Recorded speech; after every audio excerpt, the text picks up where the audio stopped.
AP మాజీ CM Jagan తన Pulivendula MLA స్థానానికి రాజీనామా చేయనున్నారా? ఆ దిశగానే ఆయన అడుగులు వేస్తున్నారా? ఏపీలోనే కాదు, 2 తెలుగు రాష్ట్రాల్లోనూ దుమ్మురేపుతున్న రాజకీయ చర్చ ఇదే కావడం గమనార్హం. దీనిలో నిజనిజాలు ఎలా ఉన్నప్పటికీ ప్రస్తుతం జగన్ ఉన్న పరిస్థితిని గమనిస్తున్న వారు చేసినా చేయవచ్చని చెబుతుండడం గమనార్హం. ఈ ఏడాది జరిగిన సార్వత్రిక ఎన్నికల్లో వైసీపీ 11 స్థానాలకు పరిమితమైంది.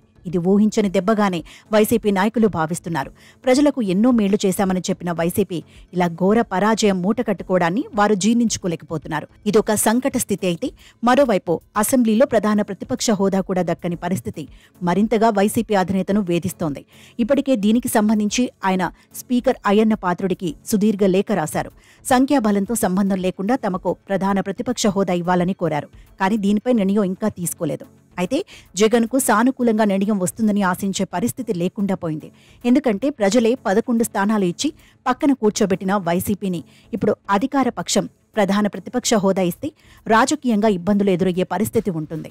ఈ నేపథ్యంలో జగన్ ఆశలు తీరే పరిస్థితి కనిపించడం లేదు. మరి అలాగని జగన్ కూడా అసెంబ్లీకి వెళ్లే పరిస్థితి కనిపించడం లేదు. గత 5 ఏళ్లలో ముఖ్యమంత్రిగా టీవీగా అడుగుపెట్టిన సభలో ఇప్పుడు బిక్కుబిక్కుమంటూ తన 10 మంది ఎమ్మెల్యేలతో కూర్చొని అధికార పక్షం ఇచ్చే సమయం కోసం వేచి ఉండే పరిస్థితి కూడా కనిపించడం లేదు. ఈ నేపథ్యంలో దీంతో ప్రస్తుతం జరుగుతున్న ప్రచారంలో నిజం ఉండే ఉంటుందని అనడానికి ఇది బలమైన కారణంగా కనిపిస్తోంది. రాష్ట్రంలో ఎలానూ రాజకీయం చేసే అవకాశం, పరిస్థితి కూడా వచ్చే 5 ఏళ్లు కనిపించని నేపథ్యంలో ఢిల్లీకి వెళ్లడమే ఉత్తమమని జగన్ భావించినా ఆశ్చర్యం లేదని అంటున్నారు పరిశీలకులు. ఈ కారణంగానే జగన్ తన పులివెందుల సీటుకు రాజీనామా చేయడం ద్వారా పార్లమెంటుకు పోటీ చేసేందుకు సిద్ధమవుతున్నట్టు వస్తున్న ప్రచారానికి బలం చేకూరింది. కడప ఎంపీగా ఉన్న అవినాష్ రెడ్డిని తప్పించి ఉప ఎన్నికల్లో జగన్ పోటీ చేస్తారని ప్రచారం జరుగుతోంది. తద్వారా వచ్చే 5 ఏళ్లు కూడా జగన్ ఢిల్లీ రాజకీయాలకే పరిమితమై ఏపీలో పార్టీ పగ్గాలను కుటుంబంలోని వారికి అప్పగించే అవకాశం ఉందనే ప్రచారం కూడా జోరుగానే సాగుతోంది.